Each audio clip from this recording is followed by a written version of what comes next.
I work as a night attendant at a 24-hour pharmacy here in Michigan. It was one of those corner pharmacies, a little yellowish lighting, tight shelves, and a huge showcase that gave it to the street. My shift was from 11 p.m. to 7 a.m., and I was usually alone, except for the pharmacist that sometimes appeared there at 3 a.m. It was a quiet job most of the time, but there were nights that gave me a cold in the spine just to be there, with the deserted street outside. That week, I started to notice something strange. A guy went through the showcase every night, always at the same time, around 1 a.m. He never came in, just walking slowly, his hands in his pockets, and looked inside. At first, I thought it was just any guy, maybe going somewhere, but the frequency started to bother me. In the first night, I didn't even give much ball. The guy was tall, wearing a dark hooded coat, and I only saw him a glance while organizing a few remedy boxes behind the counter. He passed, looked at the showcase, and continued walking. I thought, okay, normal, you must live here. But on the second night, there he was again, at the same time with the same coat, walking at the same pace. This time, he stopped for a few seconds in front of the showcase, and I swear I felt him staring at me, even being about 5 meters away. The street light reflected in the glass, so I couldn't see his face right, but there was something in the way he stood that gave me a tightness in his chest. I pretended I didn't see and kept stirring in the box, but my heart was fired. On the third night, he passed 3 times. 3. I was starting to get paranoid, telling the minutes for the pharmacist to arrive, because that guy was leaving me with the nerves at the flower. On the 4th night, I arrived for the shift already with a bad feeling.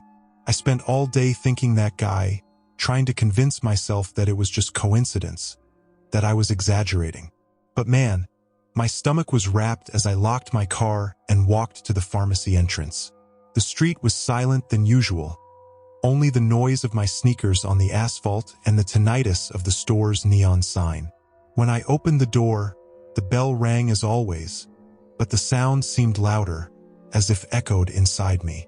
And then I saw the guy was inside, not from the outside, not going through the showcase, but inside the pharmacy, standing in the Algis corridor with my back to me. The dark coat, the hood covering the head, the hands still in the pockets. My heart stopped for a second. How did he come in? The previous shift was gone, and I had the store key. I was frozen at the door, not knowing if he called him or ran out. I took a deep breath and tried to calm down, thinking that maybe he had entered the end of the other attendant's shift. I don't know. I closed the door behind me, the bell playing again, and went to the counter, trying to act normal. But I couldn't take my eyes off him. He did not move, no medicine took, did not turn to look at me, just stayed there, standing like a statue. The silence in the store was deafening, only interrupted by the tinnitus of the beverage refrigerator in the corner. I had my hands sweating. The box in front of me seemed blurred, so nervous that I thought about saying something like, "Can I help?" But my voice didn't come out. There was something wrong, very wrong. Finally, after what seemed like an eternity, he began to walk slowly through the hallway, towards the bottom of the store, where was the hygiene section. I didn't know if it relieved me or made me more terrified. I stayed there, stuck to the counter, trying to convince myself to do something, anything, but my body didn't obey. The guy was at the bottom of the store now, near the shampoo shelves, and I only saw his figure because of the weak illumination of that corner. He made no noise, neither a drag, nor a throat, nothing. It was as if he floated, you know?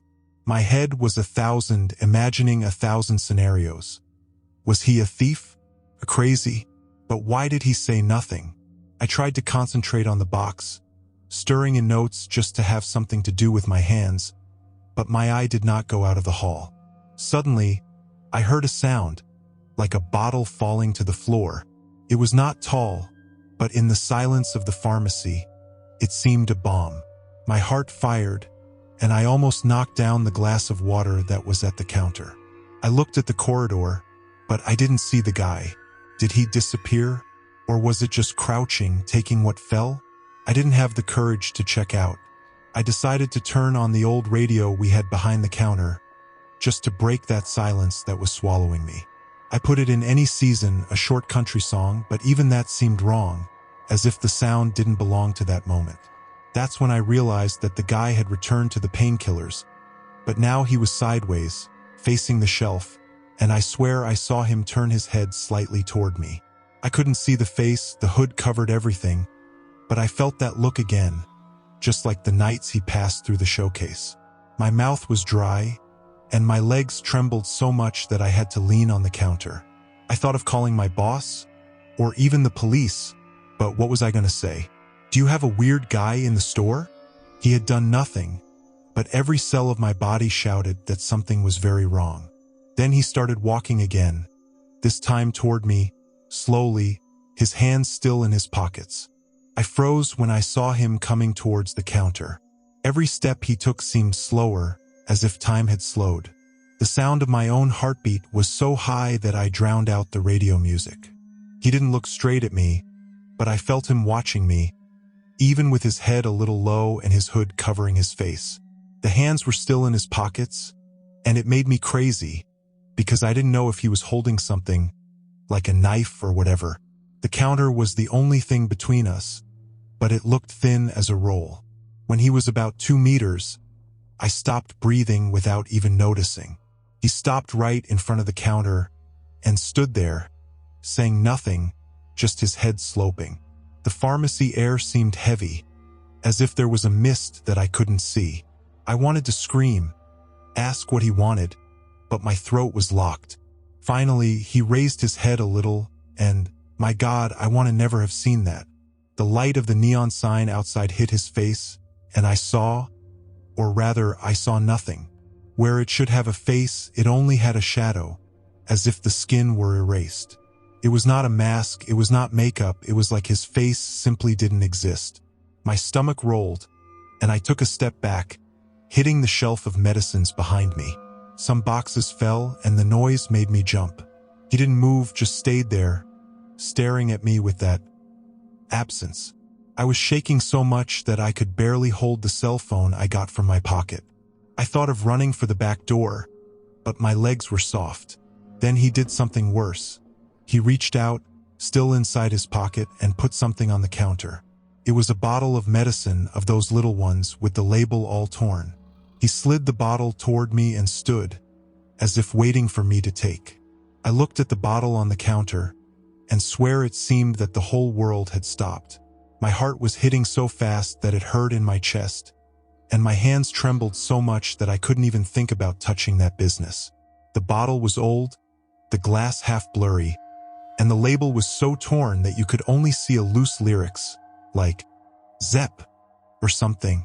The guy, if I can call him that, didn't say a word, just stayed there with that shadow in place of the face, as if he had all the time in the world.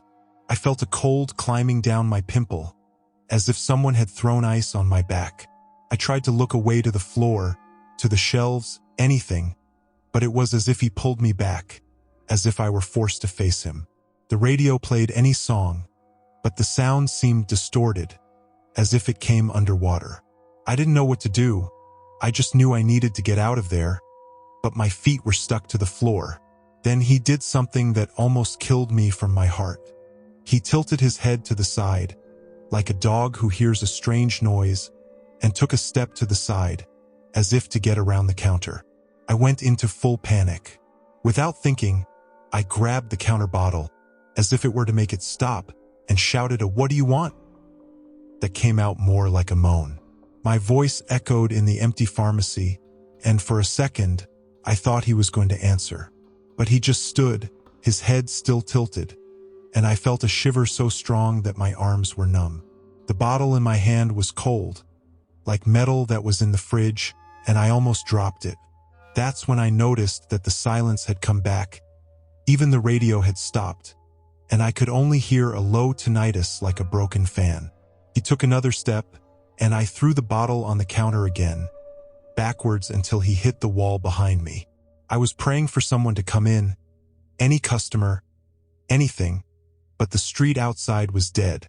I was leaning against the wall, my heart in my throat, and the guy was still there, standing, staring at me with that shadow where his face should be.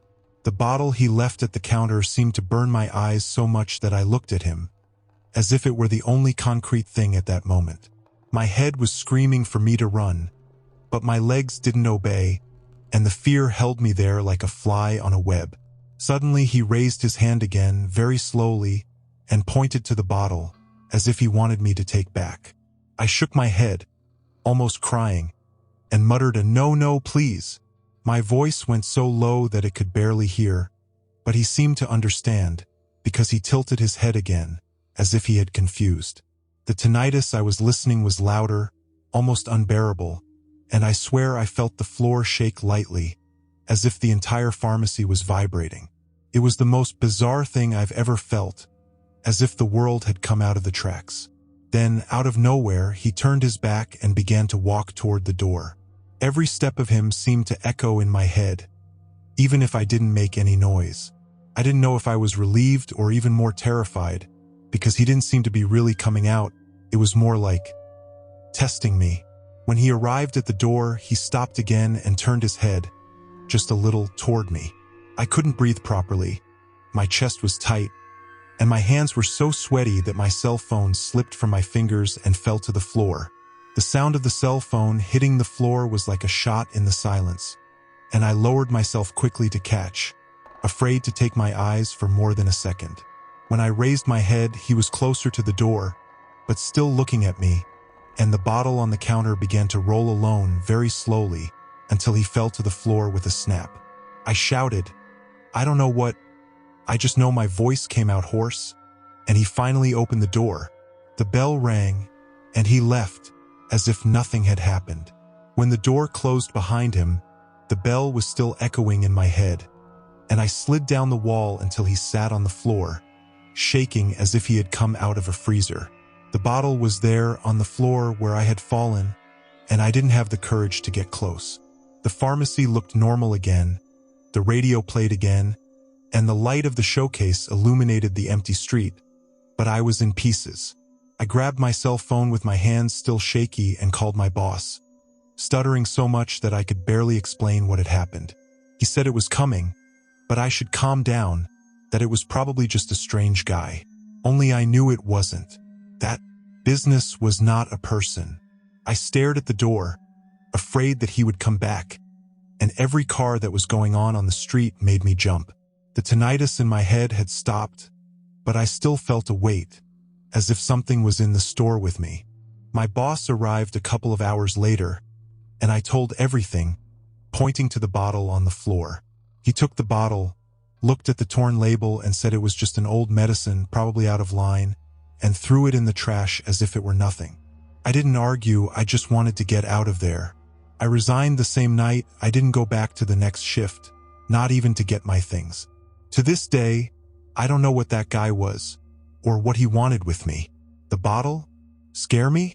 I try to think too much, but sometimes when I pass a pharmacy at night, I feel a cold in the back of the neck, as if he could be out there watching me again. What's worse is that no one believes in me. They think I was tired or invented. But I know what I saw, and I know whatever it is, it just appeared and disappeared without explanation. I never saw him again, and I hope never to see. It was a freezing night of January in Ohio, the kind of cold that makes their bones hurt just thinking about leaving home. I live alone in a 4-story old building in a quiet but kind of isolated neighborhood. He was wrapped in a blanket on the couch, seeing any series when the intercom played. I looked at the clock, 23:17. I found it strange because no one plays the intercom so late, especially in a cold. My first thought was to ignore, but the touch insisted, sharp and annoying, as if someone was desperate below. I got up with my heart already rapidly and went to answer. The intercom static was high, but a half-stuffy male voice said, "Delivery to Mrs. Margaret." My stomach frozen on time. Margaret was my 3B neighbor. She died 6 months ago. I stood, with my hand still on the intercom button, not knowing what to say. The voice repeated, firmer, "Delivery to Mrs. Margaret? Can I go up?" My brain shouted that something was wrong. I hadn't asked anything, and no one in the building would make a delivery at that time. especially with that name. I tried to keep calm and said, my voice shaking a little, I think you're in the wrong building. There's no Margaret here. Silence. Only the static squeaking on the intercom. So the voice came back, lower, almost like a whisper. But I know she's there. My heart fired, and I let out the button as if it had taken a shock. I ran to lock the front door, even knowing that she was already locked. I looked out the window, but the street outside was dark, only with the snow falling slowly in the weak light of the posts. I stayed there, leaning against the door, trying to hear any noise outside. The silence was worse than anything, only interrupted by the cold wind that whistled in the windows.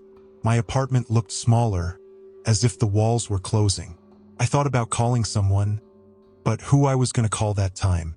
My head was 1,000, trying to remember if I had heard that voice before. It wasn't familiar, but there was something about her, a tone that gave me goosebumps, as if it weren't natural. I decided to check the magic eye of the door, just to make sure no one was in the hallway. Nothing. The corridor was empty, with that yellowish light flashing as always. But as I looked, I swear I felt a cold climbing the back of the neck, as if someone was watching me too. I came back to the couch, but I couldn't sit down. My breathing was short, and I kept looking at the door, waiting for steps or, worse, the intercom play again. I tried to convince myself that it was just a mistake, maybe a drunk delivery or someone preaching. But Margaret's name didn't leave my head. She was a quiet lady, lived alone, and I just knew her death because the caretaker told me.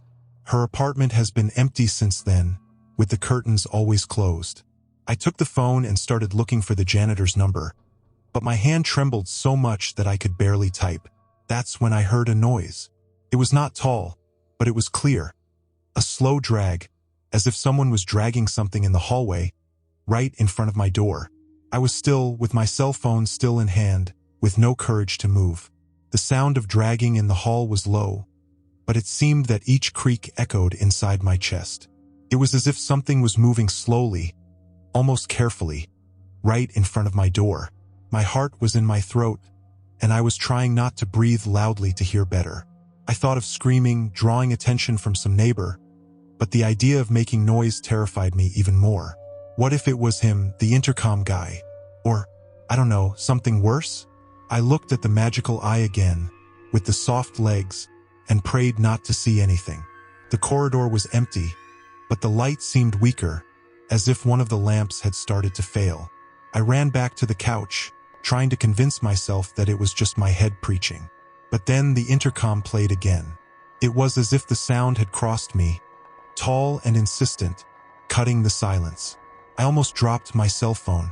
My first reaction was to ignore, pretend I wasn't home, but he played nonstop as if I knew I was there. Each touch made my stomach turn. I grabbed the blanket, as if he could protect me, and cringed in the corner of the couch. The voice in my head shouted not to answer, but another part of me, idiot, thought it may be just a misunderstanding. With tremendous hands, I got up and went to the intercom. Before pressing the button, I stared at the device, afraid of what I was going to hear. When I finally squeezed, static chose loud, and the same voice said, "Why are you lying? I know she's with you." I let go of the intercom button as if it had burned my hand. My breathing was so fast that it seemed that I was going to pass out. That voice, low and calm, gave me a cold in the spine that I do not explain. How did he know I was there? And why did you insist on Margaret? I leaned against the wall, trying to think straight, but my head was just panic. I looked at the cell phone, still with the janitor number on the screen, but I couldn't call. My hand trembled so much that I could only tighten the phone against my chest. The silence came back, heavy, and I was waiting for the intercom to play again. But instead, I heard another noise. A click, as if someone had tried to turn the door handle on my door. My blood froze. I ran to check the lock, and, thank God, everything was in place. I lowered myself to the floor near the door, trying to hear anything. My apartment was so quiet that I listened to my own breath, tall and unzipped. I thought of screaming for help, but the fear of drawing attention to anyone outside it paralyzed me. I stared at the magical eye, but I didn't have the courage to get close. What if I saw something? Or someone? My mind was creating 1,000 scenarios, each worse than the other.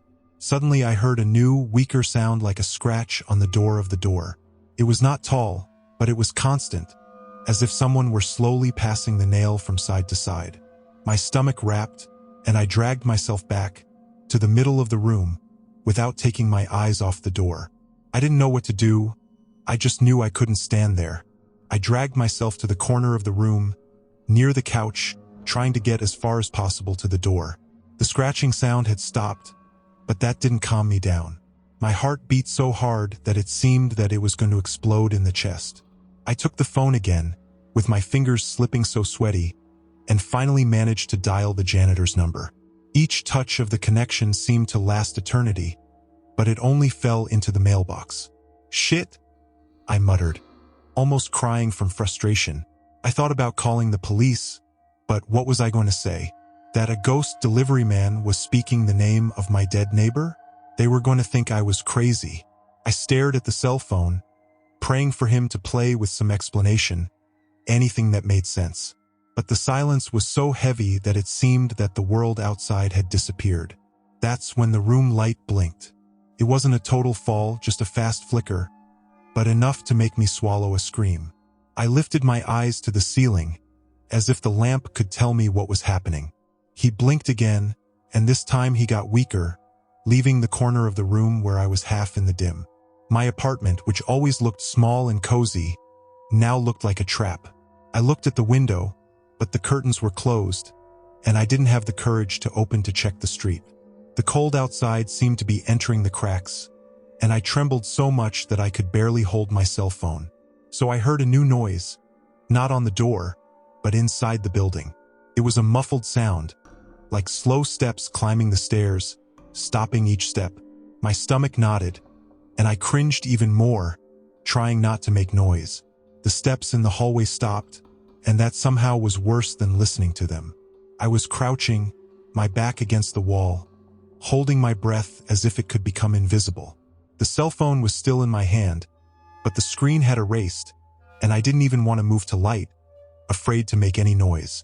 My head was screaming for me to do something, like running to the room and locking me, but my legs looked stuck to the floor. The cold of the floor was rising through my bare feet, and I felt it spreading through the body, mixed with fear.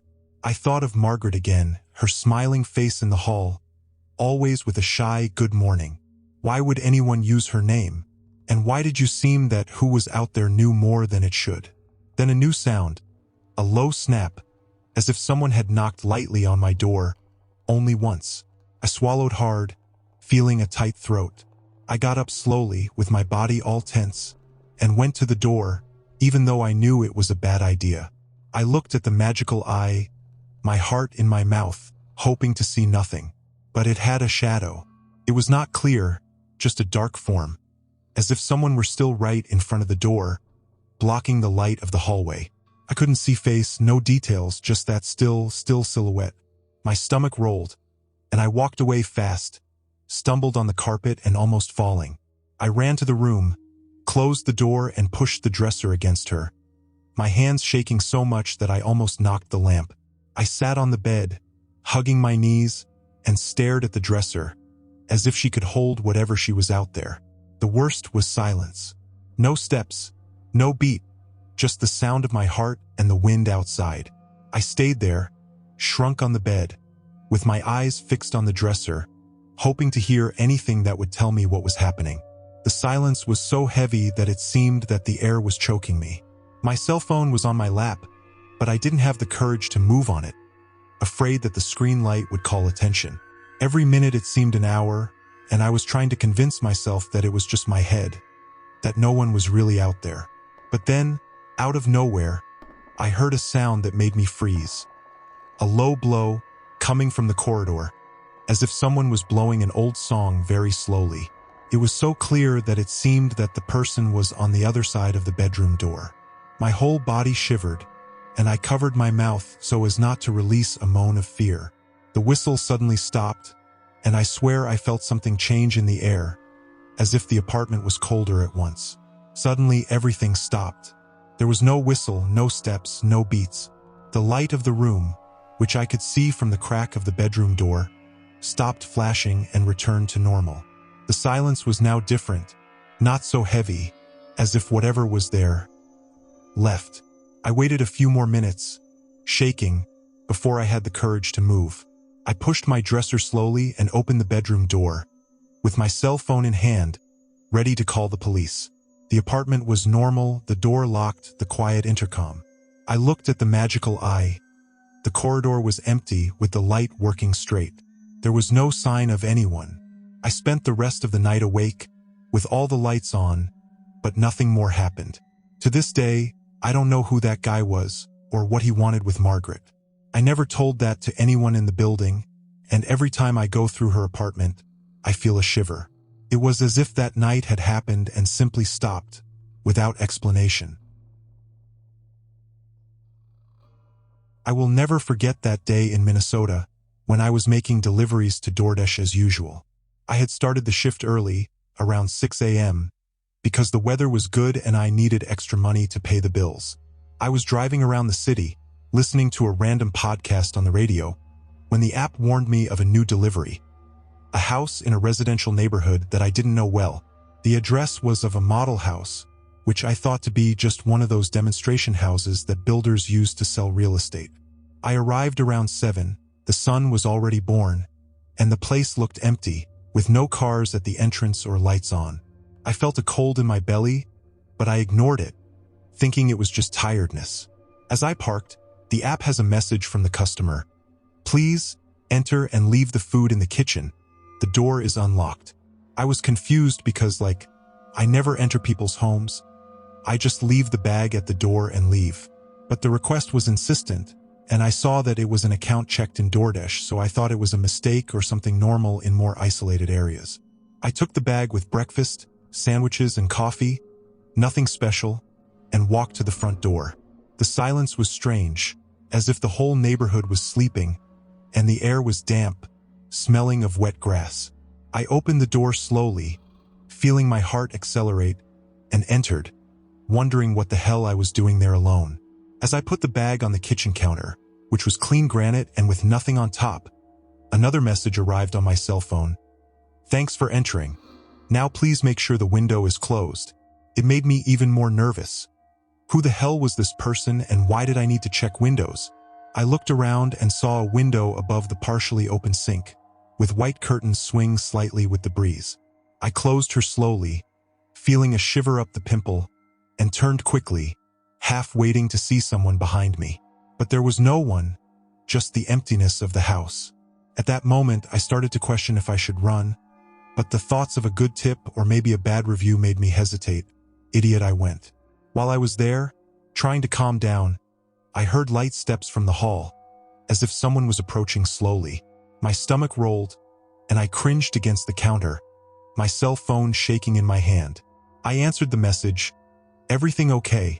The window is closed now." And I expected an answer, but nothing came. The silence was oppressive, and I could hear my own rapid breathing echoing on the empty walls. I decided it was time to leave, but when I turned to leave, I noticed a ajar door at the end of the corridor, leading to what seemed to be a room. A feeling of panic took over me, as if something was wrong, but I couldn't identify what. I forced myself to walk toward the exit, every step faster, feeling like the air becoming heavier, and my instinct shouted for me to run. As I left the kitchen, the steps suddenly stopped, and a deadly silence took over the house. I froze in the hallway, sweat dripping down my back, and turned to see if there was someone. But I only saw shadows dancing on the walls due to the weak light that entered the windows. My cell phone vibrated again with another message. "Did you see something strange? Stay for another minute." It made me crazy. Who was this person and why should I obey? I answered quickly, typing with trembling hands, "No, okay, I'm leaving now," and started walking faster toward the front door. But when I got there, the door was locked inside, and I couldn't open it. Pure panic invaded me, as if the air was being sucked from the room, and I began to pull the doorknob hard, my heart beating so strong that it echoed in my ears. At that moment, I heard a low laugh from somewhere at the bottom of the house, as if it were a child playing, but the sound was distorted, almost unreal. I turned, pressed against the door, and saw a figure stopped in the hall. It was vague, perhaps an optical illusion with the light, but it seemed a human shadow. I shouted, "Hey, who's there?" But there was no answer, just more laughs echoing. I felt stuck in a nightmare, the kind of thing you read on online forums and thinks it's overdoing it, but living that was terrifying. With his hands sweaty, I stuck my shoulder into the door and gave in, opening with a loud creak. I ran to my car, throwing myself inside and locking the doors, the engine roaring as I left as soon as possible, looking at the rearview mirror as if something could follow me. My whole body trembled, and I could barely breathe, wondering if I had imagined everything or if something supernatural had happened. As I ran out of the house, stumbled on the front steps, my cell phone whistled with one more message. "You shouldn't have gone out so fast. There was something for you to see." I completely ignored, throwing the phone into the passenger seat and accelerating away. Arriving home, I called a friend, telling what had happened, but he laughed, thinking I was exaggerating because of tiredness. However, fear was not past. I spent hours looking out the window, making sure no one followed me. The next morning, I went back to work, but avoided similar areas and never accepted a request from that address. To this day, I don't know what that was. Maybe a cruel prank or something more sinister. But the incident made me marked, and I still feel a chill when I think of him, as if the echo of that laugh was always there, waiting. As I drove back, I turned on the high radio to drown my thoughts, but I helped. The face of that shadow in the hallway returned to my mind, and I felt watched, as if the invisible eyes were following me. I decided not to report to DoorDash officially, afraid of looking crazy or losing my job, but I started reading more about similar cases online, finding stories from other deliverers who faced inexplicable situations. This made me wonder if there are places or people who play with the health of others, and I isolated more, avoiding conversations on the subject. Months passed and fear decreased but never disappeared completely.